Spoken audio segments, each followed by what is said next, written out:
Ramadan yang penuh berkah dimanfaatkan sebagian umat Islam untuk menunaikan kewajiban zakat, salah satunya zakat penghasilan.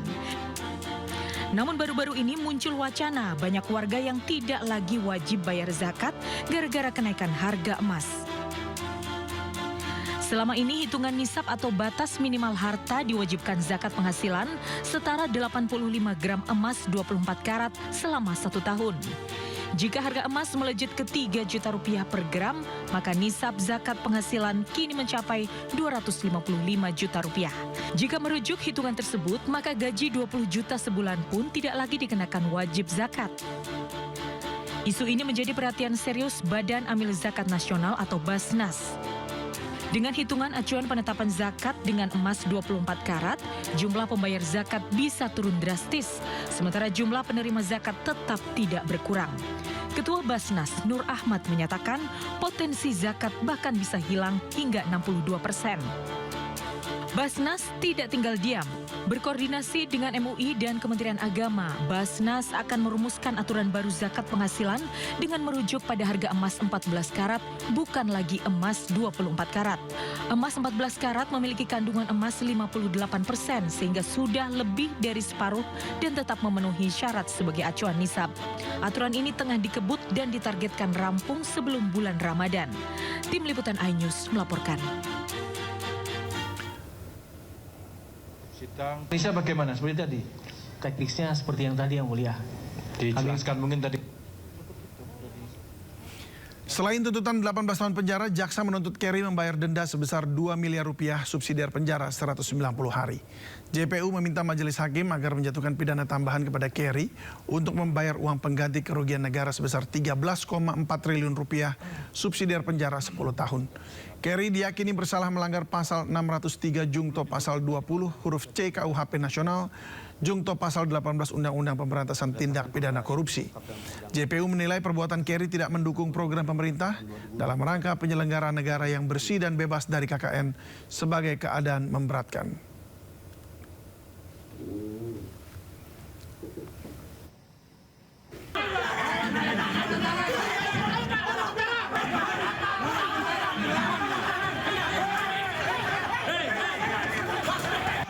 Keributan ini terjadi saat pemain dari kedua tim terlibat adu mulut di tengah lapangan.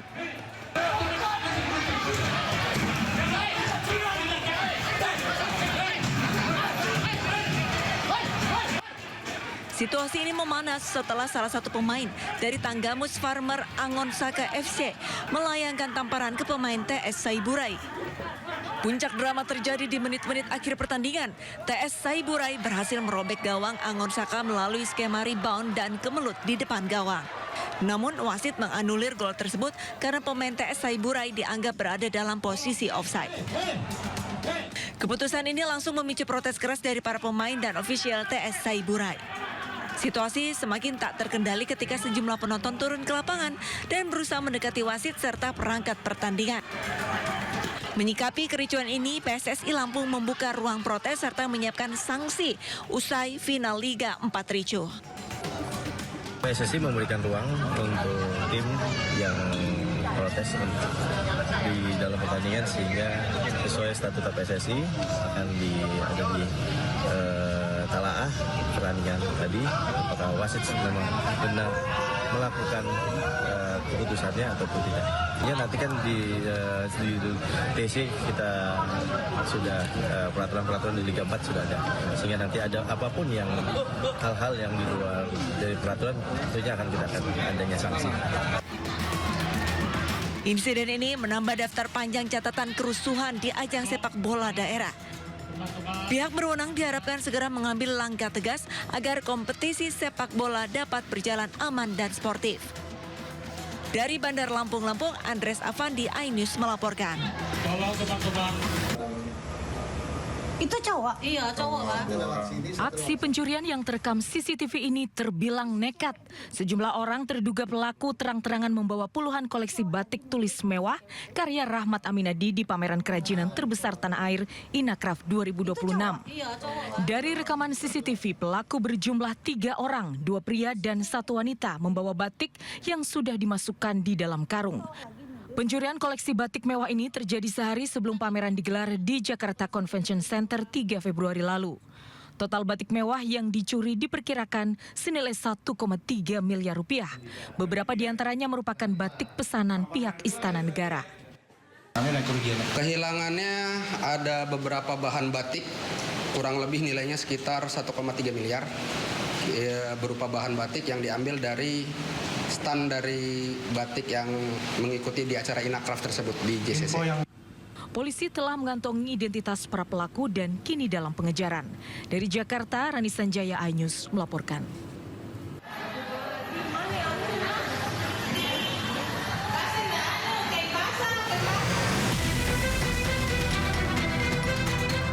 Aksi nekat seorang perempuan menggegerkan kawasan pertokoan emas di Jalan Songba Opu, Makassar, Sulawesi Selatan. Perempuan berinisial S diduga melempar bom molotov ke dalam toko emas Logam Mulia. Bom molotov yang digunakan pelaku terbuat dari botol air mineral yang diisi bahan bakar minyak, kemudian dibakar dan dilemparkan ke arah etalase toko. Pelaku yang diduga sedang terlilit utang ini juga nyaris menggondol emas senilai 2 miliar rupiah.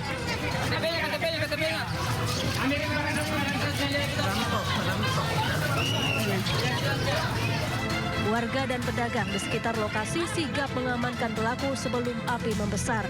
Polisi yang tiba di lokasi langsung menangkap terduga pelaku. Pelaku ini dia terlilit hutang, ya. Jadi kalau disampaikan dia terlilit hutang yang cukup banyak, sehingga melakukan jalan pintas untuk melakukan pencurian di toko emas. Dengan harapan nanti emasnya kalau dijual bisa melunasi hutang-hutang. Nah ini kami masih dalamnya hutangnya kepada siapa, dalam bentuk apa, begitu ya. Ini masih kami dalami karena sampai saat ini memang kami belum menemui pihak-pihak yang disebutkan dihutangi oleh yang bersangkutan. Untuk saat ini pelaku ditahan di Polrestabes Makassar, di tahanan khusus perempuan, dan tentu kami masih mendalami adanya pelaku lain. Barang bukti berupa sisa botol molotov dan cairan mudah terbakar telah diamankan. Sementara perhiasan emas yang sempat diambil langsung dikembalikan kepada toko emas. Dari Makassar, Sulawesi Selatan, Leo Muhammad Nur, iNews melaporkan. Pencemaran limbah kimia cair dari kebakaran gudang pestisida di Tangerang dan Tangerang Selatan berbuntut panjang. Area tercemar meluas hingga 22 km dari mulai Sungai Jelatreng, Cisadane hingga Teluk Naga. Untuk menetralisir zat berbahaya di sepanjang aliran sungai, tim BPBD Kota Tangerang dan relawan menuang 1.500 liter cairan ekoenzim ke Sungai Cisadane. Cairan yang dipastikan aman ini dapat membantu menetralisir sungai dari pencemaran.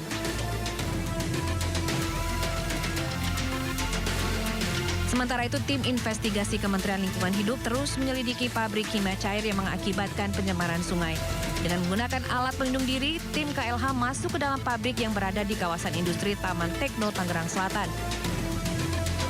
Dari penyelidikan awal, pabrik pestisida ternyata tidak memiliki fasilitas pengolahan limbah. Menteri Lingkungan Hidup Hanif Faisal Nurofik telah menyegel pabrik kimia tersebut dan menyiapkan gugatan terhadap perusahaan. Hingga saat ini 7 orang saksi telah diperiksa. Sementara hasil uji lab kandungan air Cisadane akan dikeluarkan pekan depan.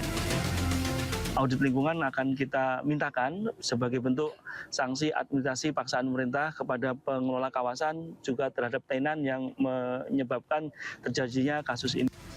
Pencemaran Sungai Cisadane terjadi usai kebakaran gudang penyimpanan bahan kimia di kawasan industri Taman Tekno, Tangerang Selatan, Banten.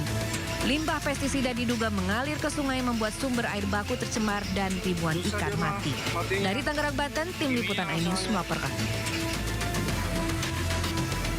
Komando Lintas Laut Militer atau Kolin Lamil menggelar kegiatan bersih pelabuhan Tanjung Priok di Dermaga Mako Kolin Lamil, Tanjung Priok, Jakarta Utara. Kegiatan ini sebagai bentuk komitmen dalam menjaga kelestarian lingkungan maritim. Dibuka oleh Panglima Komando Lintas Laut Militer atau Pangkolin Lamil, Laksamana Muda TNI Rudi Aviantara. Kegiatan ini dihadiri berbagai unsur strategis maritim.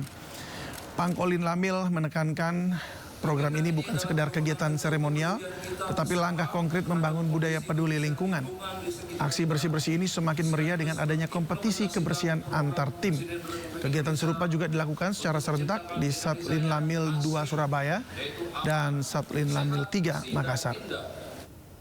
Kolaborasi jika dari rekan-rekan dari satuan kerja yang ada di Tanjung Priok membutuhkan kami untuk melakukan kegiatan yang sama, pengambilan sampah, pembersihan. Kami mengucapkan terima kasih kepada instansi kemaritiman terkait yang sudah berpartisipasi dalam pembersihan sampah di sekitar Pelabuhan Tanjung Priok.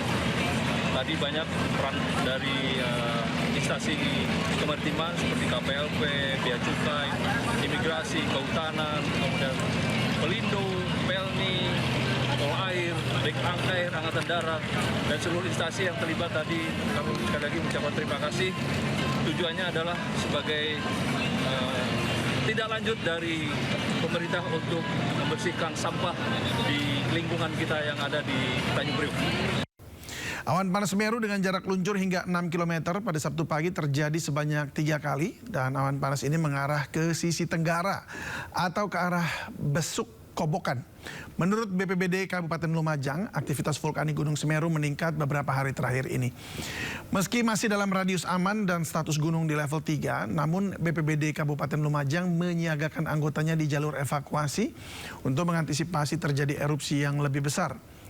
Warga juga dilarang beraktivitas di radius 13 km dari puncak. Karena memang jauh dari pemukiman warga.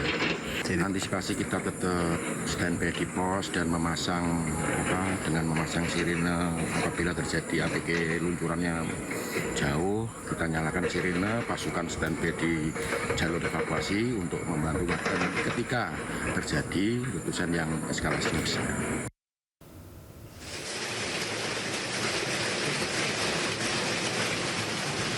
Hujan es melanda kawasan lereng Gunung Merapi di Desa Paten, Kecamatan Dukun pada Jumat siang.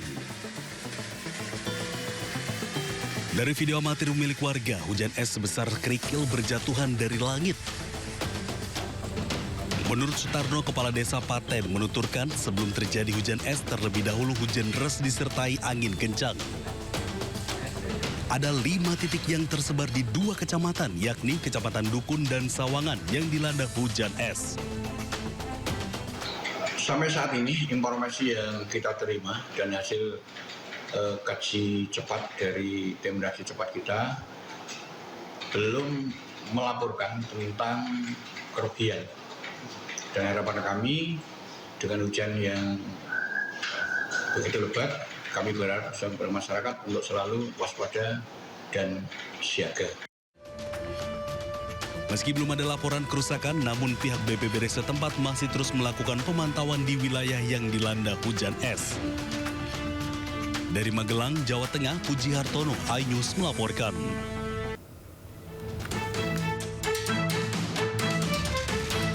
Lubang raksasa di Pondok Bali, Kecamatan Ketol Aceh Tengah semakin meluas. Sebelumnya, luas sinkhole diperkirakan mencapai 3.000 meter. Longsoran tebing terus tergerus hingga 5 meter setiap harinya. Kebun dan lahan pertanian warga perlahan hilang. Tanaman yang sebelumnya masih bisa diselamatkan, kini tak lagi dapat dijangkau karena masuk ke zona merah berbahaya. Menganalisa dulu pergerakan tanah itu, karena analisa saya kemarin, di situ masih turun, Pak. Mungkin 2 bulan kemudian baru atau 3 bulan baru dapat hasil langkah apa, bentuk penanganan apa yang akan dilaksanakan di titik tersebut. Dan dipastikan segera akan kami laksanakan. Jadi kita menganalisa struktur tanahnya, jangan nanti begitu kita turunkan alat berat, kita mengadakan pemancangan semuanya, rupanya tanah masih bergerak. Kementerian Pekerjaan Umum masih melakukan kajian untuk menentukan metode penanganan yang paling tepat dan aman. Area terdampak terus dipantau petugas untuk mengantisipasi longsor susulan yang dapat terjadi sewaktu-waktu. Dari Kabupaten Aceh Tengah, Aceh, Yusradi, iNews melaporkan.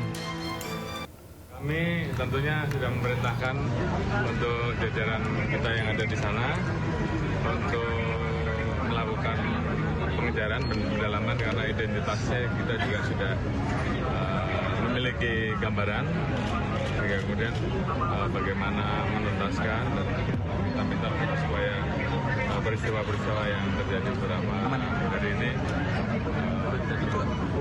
TNI dan Polri bersinergi untuk mencegah jangan sampai terjadi peristiwa-peristiwa selanjutnya. Dan tentunya kami minta kepada seluruh personel Polri, khususnya yang terlibat di dalam Satgas maupun yang ada di wilayah, untuk memastikan agar masyarakat merasa tenang dan melakukan